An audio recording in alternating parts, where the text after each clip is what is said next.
अगला क्वेश्चन आता है बेटा हमारे पास, last question of the chapter 1.41। Chapter चल रहा है हमारा सॉल्यूशंस। इस क्वेश्चन में क्या चीज़ें दी हुई हैं? अगेन बेटा ये भी इंपॉर्टेंट क्वेश्चन है, आता है एग्जाम में। Determine the osmotic pressure of a solution. आपको एक सोल्यूशन का ऑस्मोटिक प्रेशर निकालना है। Prepared by dissolving 25 milligram of K2SO4। K2SO4 है आपके पास सॉल्यूट, और इसका अमाउंट आपको दिया हुआ है 25 milligram in 2 litre of water. आपको वाटर भी दिया हुआ है, वॉल्यूम दिया हुआ है आपको 2 लीटर। 2 लीटर में 25 मिलीग्राम, 25 मिलीग्राम का मतलब क्या हुआ बेटा? 25 इंटू 10 की पावर -3 ग्राम, 0.025 ग्राम, है ना। बहुत ही माइन्यूट क्वांटिटी है। तो मेरा सोल्यूशन भी वाटर है और सॉल्वेंट भी वाटर है यहाँ पर, है ना। तो आप इसको ऐसे लेके चलेंगे। एट 25 डिग्री टेम्परेचर, तो टेम्परेचर दिया हुआ है 25 डिग्री सेल्सियस, उसमें आपने 273 को ऐड कर दिया, तो ये मिल जाएगा बेटा आपको 298 केल्विन। ठीक है। Assuming that it is completely dissociated. अब आपका जो K2SO4 है ये कंप्लीट डिसोसिएशन कर रहा है, मतलब 2 K+ आयंस बन रहे हैं और बेटा SO4 2- आयंस बन रहे हैं। कंप्लीट डिसोसिएशन का केस है, तो मतलब वेंट ऑफ फैक्टर निकालना पड़ेगा हमें, I निकालना होगा।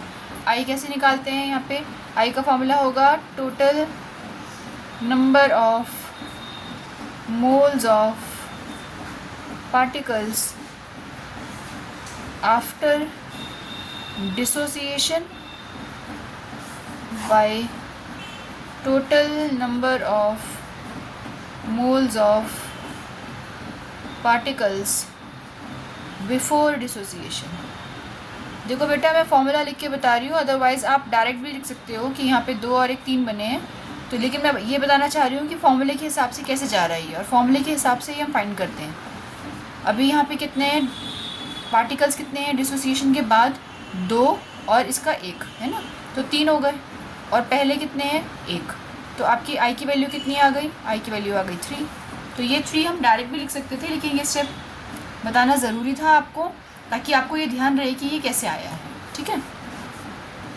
अब मेरे पास ऑस्मोटिक प्रेशर का फॉर्मूला क्या होता है? I into C into R into T। अब मेरे पास C की कंसनट्रेशन का मतलब होता है मोलारिटी।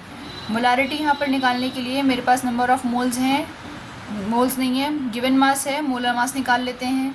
तो यहाँ पर ये K2SO4 का मोलर मास देख लेते हैं। K2SO4 का मोलर मास, तो मोलर मास कितना हो जाएगा बेटा? 2 इंटू 39 प्लस 32 प्लस 16 इंटू 4, है ना। और यहाँ पर अगर आप देखोगे तो ये आ जाएगा 174 ग्राम पर मोल के हिसाब से। ठीक है जी। और R की वैल्यू क्या लेके चलेंगे? R की वैल्यू लेके चलेंगे बेटा 0.0821 लीटर ATM पर केल्विन पर मोल। क्यों? वॉल्यूम लीटर में दिया हुआ है, तो हमारा लीटर कैंसिल होना चाहिए, इसलिए R की वैल्यू ये लेके चलेंगे, ध्यान रखिएगा। चलिए जी वैल्यू पुट करते हैं। I 3 है, concentration given number of moles by volume into R into T। तो यहाँ पर ये लीटर्स में दिया हुआ है। 3 इंटू गिवन मोल्स 25 इंटू 10 की पावर -3 बाय 174 इंटू 2, 0.0821 इंटू 298। देखो वैल्यूज ठीक पुट की है हमने। I की वैल्यू 3 है, ठीक है। Given mass upon molar mass हमारा 174 है। 2 वॉल्यूम दिया हुआ है हमें, वॉल्यूम ले लिया हमने, ये R है, ये T, बिल्कुल ठीक। अब क्या हो जाएगा बेटा यहाँ से?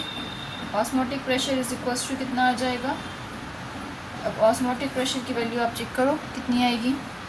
इसको सॉल्व करोगे आप, जो चीज़ें कट रही हैं उसको काट दो, और आपका जो फाइनल आंसर आना चाहिए बेटा वो 5.27 इंटू 10 की पावर -3 ATM आना चाहिए। आप इसको सॉल्व करोगे, आराम से सॉल्व हो जाएगा। 2 से आप इसको कट करोगे तो बेटा यहाँ से कट जाएगा ये, है ना। कुछ वैल्यू आपकी, ये देखो ये 3 से कटने वाली वैल्यू है, इसको 3 से कट कर दोगे आप, तो आपका फाइनल आंसर इतना आना चाहिए। इजी क्वेश्चन है, बस इस क्वेश्चन में यहाँ पे ध्यान देना है कि कंप्लीट डिसोसिएशन कैसे दिखानी है हमें, एंड आर की वैल्यू को ध्यान रखना है कि आर की वैल्यू क्या पुट कर रहे हैं।